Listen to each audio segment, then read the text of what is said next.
Je vais vous faire une confidence pour commencer. L'une des Eucharisties, l'une des premières messes qui m'a le plus touché, bouleversé, ça a été le premier jeudi saint que j'ai eu la grâce de célébrer.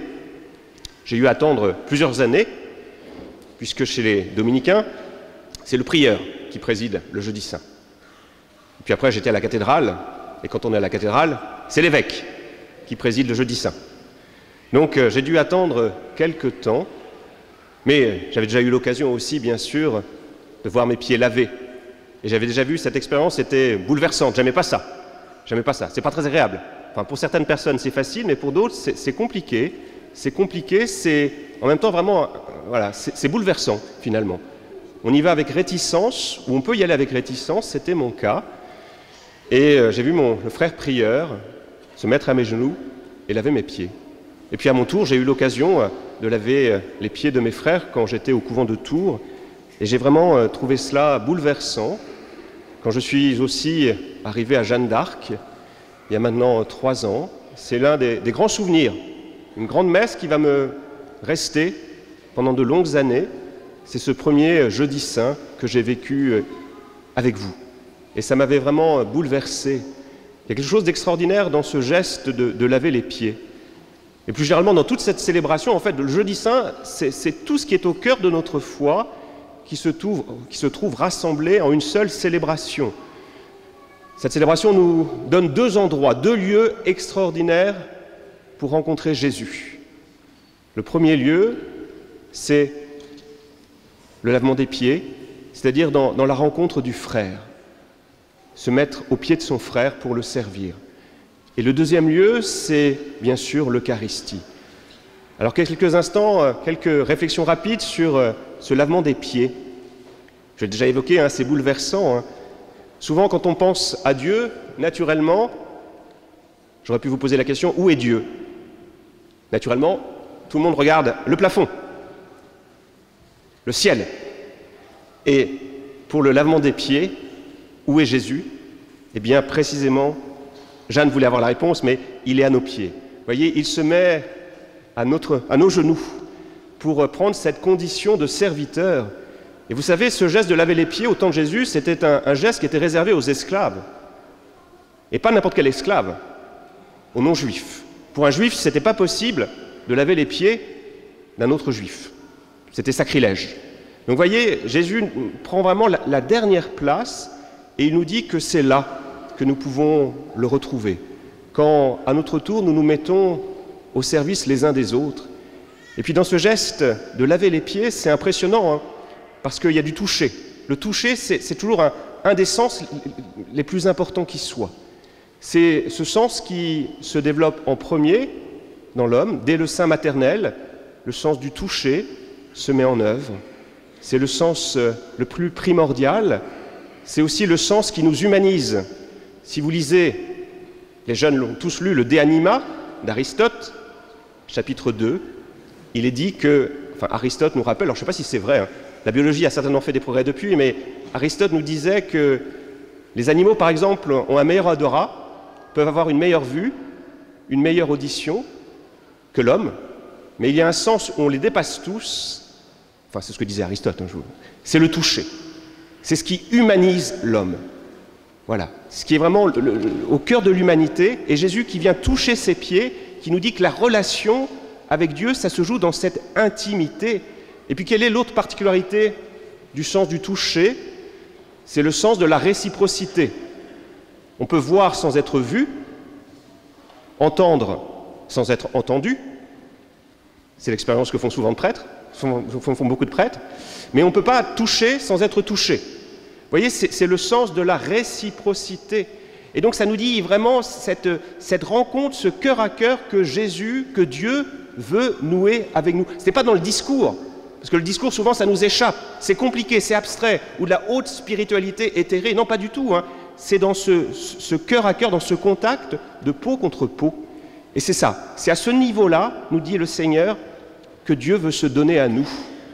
Dans ce service du petit, dans ce service du frère, et dans l'acceptation de nos propres fragilités, eh bien c'est là que Dieu vient à notre rencontre.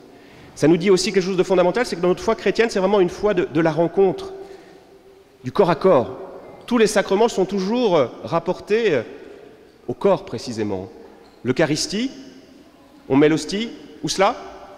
Sur la langue. Donc le contact du corps du Christ avec la langue, là encore avec le corps. L'huile des malades, l'onction du Saint-Crème pour le baptême, on l'a fait où? Jeanne, qui sera bientôt baptisée. L'onction du Saint-Crème, je vais la faire où? Sur le front. Pour le sacrement des malades, dans la main. Vous voyez ce beau geste, une croix sur la main. Donc c'est cette rencontre, ce corps à corps. En fait, pour qu'il y ait sacrement, il faut qu'il y ait rencontre. Proximité. Le toucher, c'est le sens de la proximité. Pour que je puisse toucher quelqu'un, il faut qu'il soit tout proche de moi. Eh bien, ça, les sacrements, c'est le sens de la proximité. Est-ce qu'on peut se confesser par téléphone? Eh bien non. On ne peut pas se confesser par téléphone. Est-ce qu'on peut communier derrière son écran de télévision? Si on est malade, on peut, parce qu'il voilà. Mais fondamentalement, si on a la possibilité d'aller à la messe, eh bien, il faut aller à la messe. Est-ce qu'on peut recevoir le sacrement des malades par l'intermédiaire d'un écran? Eh bien non. Est-ce qu'on peut être baptisé au téléphone ou derrière un écran? Eh bien non. C'est vraiment, voilà, ça nous dit le sacrement, le toucher, que la foi, c'est Dieu qui veut venir nous rencontrer. Et aujourd'hui, nous sommes dans un monde où il y a beaucoup d'écrans qui, voilà, pour communiquer, on a des écrans, on a nos smartphones, on a des caméras, des appareils photo, mais c'est pas comme cela. C'est pas comme cela que Dieu veut se donner. Il veut être dans cette rencontre, dans ce face-à-face, dans cette proximité. Et c'est ce qu'il nous dit aussi finalement dans cette Eucharistie, et je conclurai là-dessus. Le corps du Christ qu'il va instituer ce soir. Qu'est-ce que c'est que le corps du Christ? Qu'est-ce que c'est que l'hostie que nous allons partager? Avec quoi c'est fait? Les jeunes qui préparent leur première communion, avec quoi fait-on une hostie? À votre avis? Oui. Du pain? Oui, mais c'est fait avec quoi? C'est pas très dur. Alors, théoriquement, je devais amener du blé. On m'avait passé du blé, mais j'ai oublié. Dans la précipitation, j'ai oublié ma grappe de raisin et mon blé. Donc c'est plein de petits grains de blé. Donc c'est à l'image, voilà, notre communauté, avant de venir à Jeanne d'Arc, on était chacun dans nos activités, à droite et à gauche.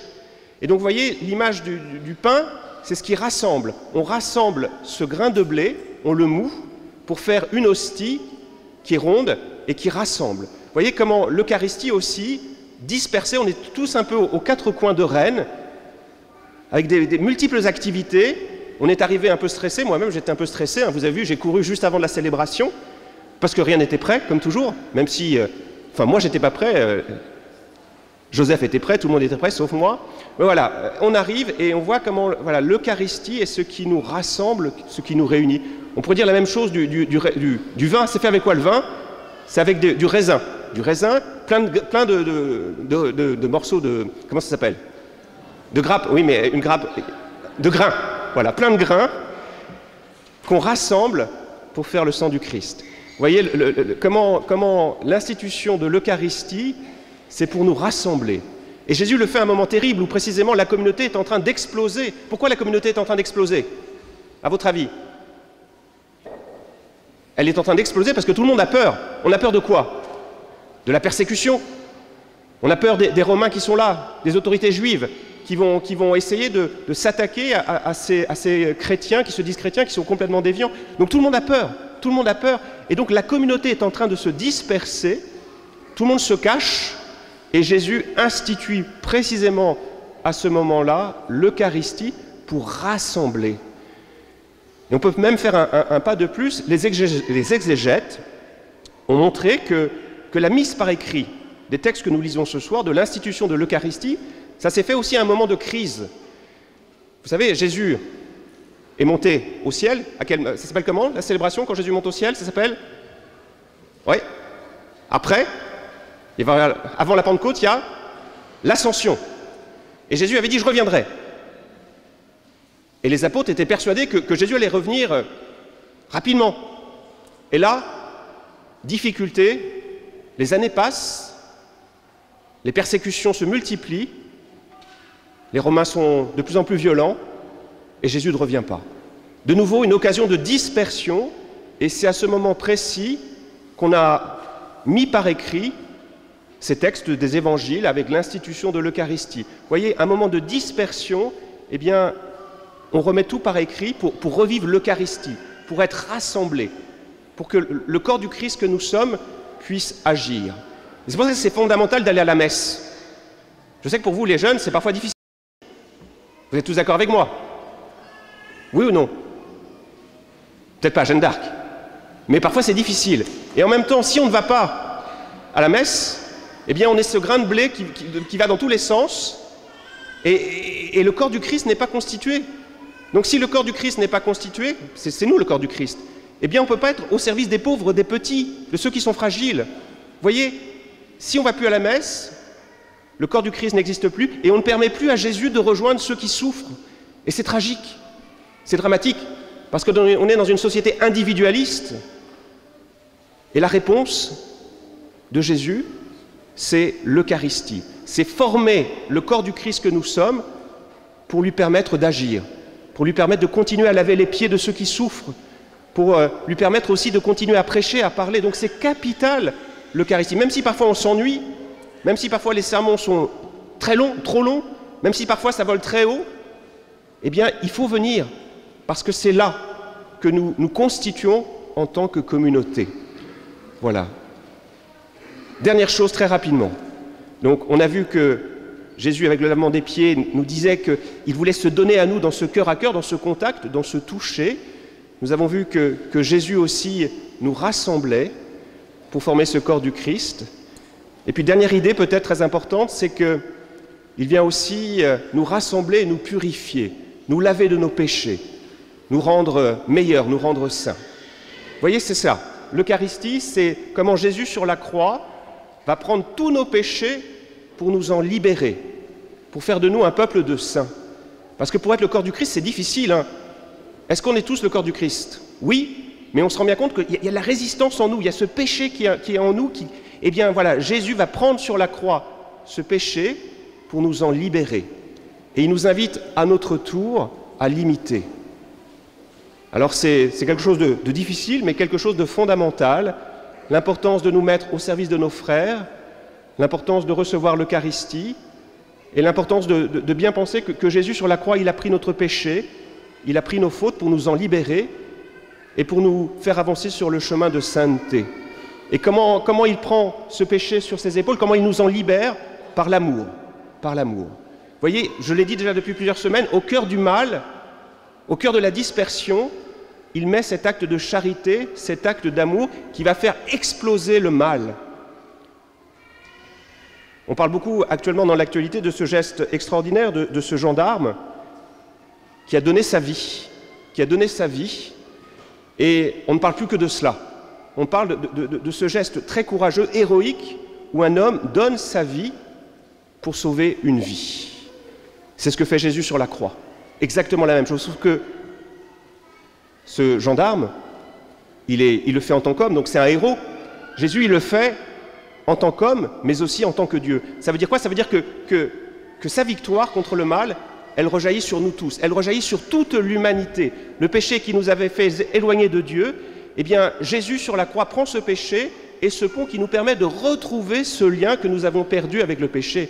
Vous voyez, c'est cela, un pas de plus. Un pas qui a certainement donné aussi la force à cet homme de donner sa vie et qui nous invite à notre tour aussi à donner notre vie pour nos frères. Alors je suis un peu compliqué, c'est pas grave. Rappelez-vous que le plus important, qu'est-ce que c'est? C'est de recevoir le Christ dans ce cœur à cœur, de se dire que nous sommes pardonnés, que Jésus a pris sur nous nos péchés pour nous en libérer, qu'il veut agir, qu'il veut transformer notre monde, qu'il veut le guérir et il veut le faire au travers de nous. Amen.